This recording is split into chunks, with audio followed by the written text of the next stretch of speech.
Ini lihat bukti. Bukan karena saya orang soleh, enggak. Kesolehan kita hanya Allah yang tahu. Tapi karena kita yakin sama Allah. Karena kita melibatkan Allah.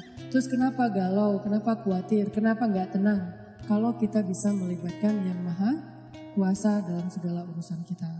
Jadi itu teman-teman, coba buktiin deh. Kalau teman-teman yang lain di tempat yang tadi saya ceritain udah membuktikan, kita pasti bisa lebih dari itu. Bukan hanya ketemu Ustadz, tapi juga ketemu dengan pasangan kita, menemukan rezeki yang halal untuk kita, apapun kebaikan. Tinggal, ya Allah, saya pengen nikah, beri saya jalan. Udah gitu, lihat keajaiban terjadi dalam hidup kita. Kalau enggak juga, enggak ada sia-sianya berdoa kepada Allah. Makanya saya bilang kalau berdoa itu jangan yang tanggung, yang mantap sekalian. Ya Allah, kalau mobil ya Allah saya pengen Alphard. Penghasilan kita kecil, tapi pengennya Alphard. Emang sia-sia? Enggak. Kalau nggak dikasih Alphard di dunia, dikasih Alphard di akhirat. Kan Allah pasti mengabulkan doa kan? Pasti itu. Kalau nggak dikabulkan di dunia, dikabulkan di akhirat. Bangun dari kubur, tiba-tiba lewat Alphard, berhenti depan kita. Ini mobil siapa? Ayo kita ke Padang Mahsyar, lewat pakai Alphard gitu. Nggak ada drivernya. Mereknya bukan Toyota, tapi mereknya Cahaya. Merek baru, belum dijual di Indonesia.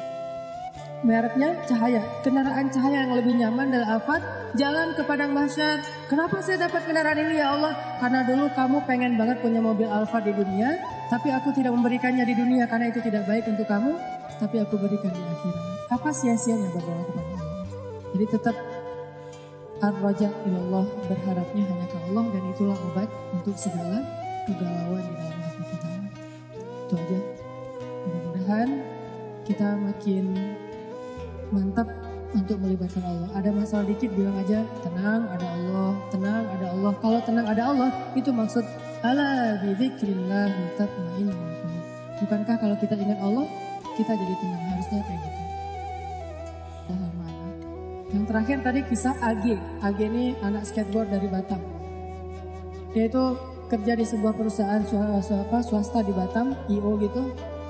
Dia pertama dapat hidayah itu dengerin istrinya dengar booster di YouTube. Mah dengerin apa tuh booster? Ini ada Ustadz katanya juga senang main skate walaupun gak bisa sih, cuma senang nemenin doang. Oh mana, karena dia senang memang anak skate jadi ngelihat gitu. Oh ini Ustadznya, coba dengerin lagi. Oh kirain tadi cewek. Biasalah kayak gitu Maya, atau jenggotan gini. Udah gitu, oh gimana coba dengerin, nangis. Selama ini dia udah belasan tahun gak sholat. Jangankan sholat sendiri, jangan sholat ke masjid, sholat sendiri aja gak pernah. Bahkan sholat Idul Fitri aja gak pernah. Kan kalau kita minimal sholat Idul Fitri ya, setahun 2 kali lah ya. Walaupun masbuk itu juga. Kenapa masbuk? Kebiasaan kalau Jumatan datangnya kalau khutbahnya udah selesai.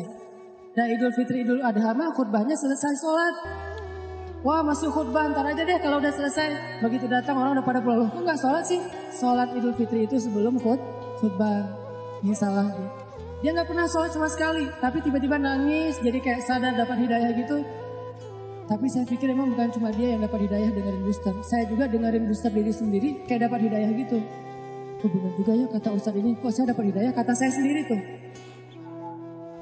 Kan ada ceramah saya misalnya sebutlah Allah itu maha baik, Allah segala macam. Saya pas dengar, ya Ustadz itu benar juga dia ngomongin itu. Akhirnya saya dapat hidayah dari diri sendiri. Dia dapat hidayah. Setelah dia dapat hidayah, diam-diam dia sholat, dia wudhu, nggak mau ketahuan sama keluarganya. Dia tutup pintu, dia sholat di dalam kamar. Jarang-jarang kamarnya dikunci. Pas istrinya mau ngeliat ke dalam rumah, ke dalam kamar, diketok-ketok kok nggak dibukain. Pas udah selesai dia sholat langsung buka-buka pura-pura tadi ketiduran gitu. Dia nggak mau ketahuan lagi sholat.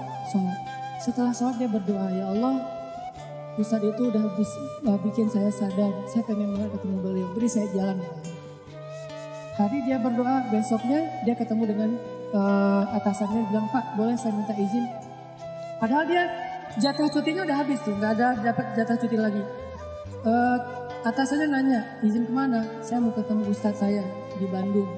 Ini orangnya, saya dengar booster dari dia, jadi saya sadar. Oh ya udah, kamu cuti sesuka kamu deh, kata atasannya. Dimudahin, butuh uang saku, dikasih uang saku, berangkat dia ke Bandung.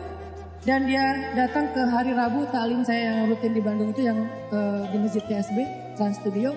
Ketemu langsung dengan saya dan alhamdulillah Ustadz, mudah banget ya kalau kita menuju ke Allah.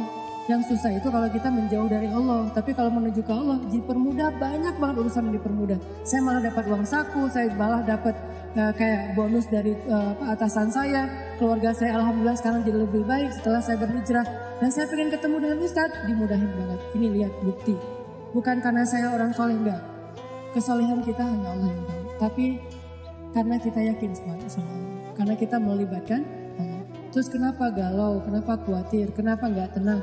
Kalau kita bisa melibatkan yang maha kuasa dalam segala urusan kita. Hari itu teman-teman, coba buktiin deh. Kalau teman-teman yang lain di tempat yang tadi saya ceritain udah membuktikan, kita pasti bisa lebih dari itu.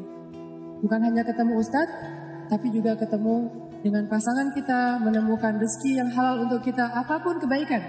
Tinggal, ya Allah, saya pengen nikah, beri saya jalan. Udah gitu, lihat keajaiban terjadi dalam hidup kita. Kalau enggak juga, enggak ada sia-sianya berdoa kepada Allah. Makanya saya bilang kalau berdoa itu jangan yang tanggung, yang mantap sekali ya. Ya Allah, kalau mobil ya Allah saya pengen Alphard.